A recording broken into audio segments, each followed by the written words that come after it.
Halo sobat, senang dapat kembali bertemu dengan Anda. Apa kabar? Semoga sukacita dan kabar baik adalah bagian daripada kehidupan kita. Organisasi Karang Taruna adalah organisasi kepemudaan yang diharapkan bersama-sama dengan pemerintah setempat untuk menengahi permasalahan-permasalahan atau kendala-kendala sosial sesuai dengan wilayah di mana organisasi Karang Taruna itu berada.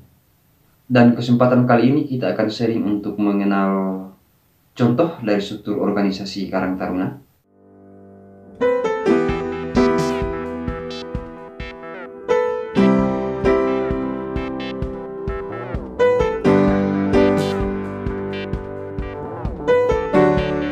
Untuk membuat struktur organisasi, seperti membuat struktur organisasi Karang Taruna, tentunya dapat dilakukan dengan berbagai macam cara, seperti dapat menggunakan Excel, dapat menggunakan Word, dan juga dapat menggunakan PowerPoint, di mana pembuatan contoh struktur organisasi Karang Taruna tersebut dibuat dengan menggunakan aplikasi, yaitu aplikasi PowerPoint, sesuai dengan salah satu contoh dari struktur organisasi Karang Taruna tersebut.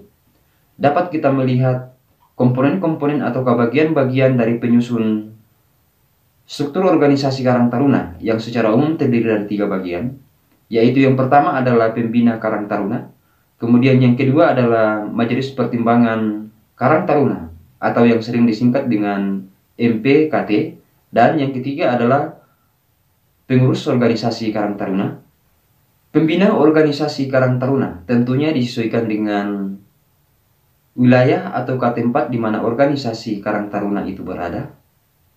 Ketika organisasi Karang Taruna itu berada di wilayah desa atau kelurahan, maka pembina organisasi Karang Taruna tersebut adalah kepala desa atau kalura, di mana tugas dari pembina organisasi Karang Taruna tersebut adalah untuk membina pengembangan organisasi Karang Taruna sesuai dengan wilayah di mana organisasi Karang Taruna itu berada, dan juga untuk mengukuhkan pengurus organisasi Karang Taruna sesuai dengan periode kepengurusan organisasi Karang Taruna. Periode kepengurusan organisasi Karang Taruna tersebut seperti ketika organisasi Karang Taruna tersebut berada di wilayah desa. Secara umum, masa periode organisasi Karang Taruna tersebut adalah 3 tahun.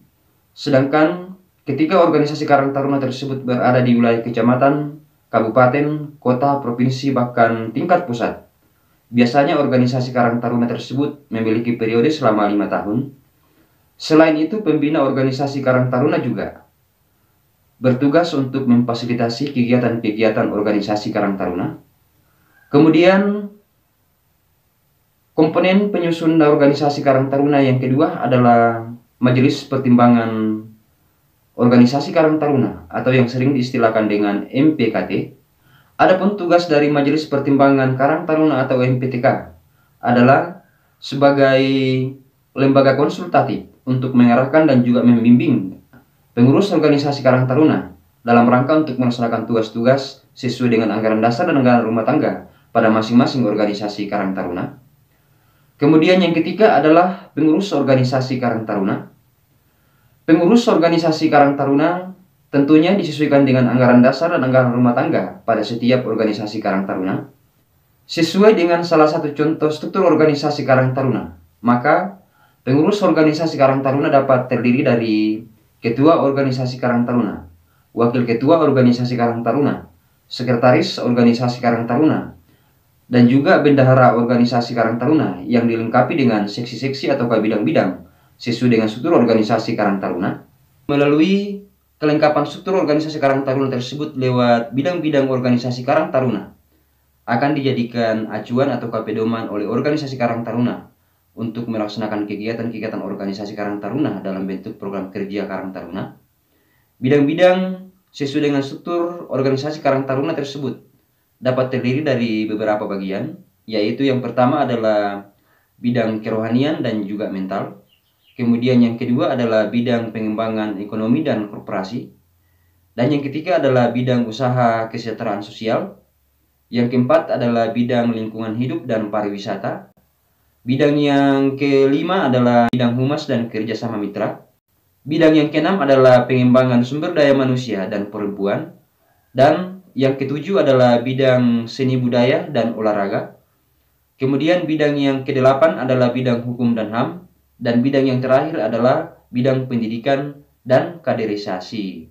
Dari salah satu contoh struktur organisasi Karang Taruna tersebut, dapat kita melihat bahwa keberadaan organisasi Karang Taruna pada masing-masing wilayah, apakah itu organisasi Karang Taruna yang berada di wilayah desa, organisasi Karang Taruna yang berada di wilayah kecamatan, organisasi Karang Taruna yang berada di wilayah kabupaten, dan juga organisasi Karang Taruna yang berada di wilayah provinsi dan juga tingkat pusat, adalah hal penting keberadaannya.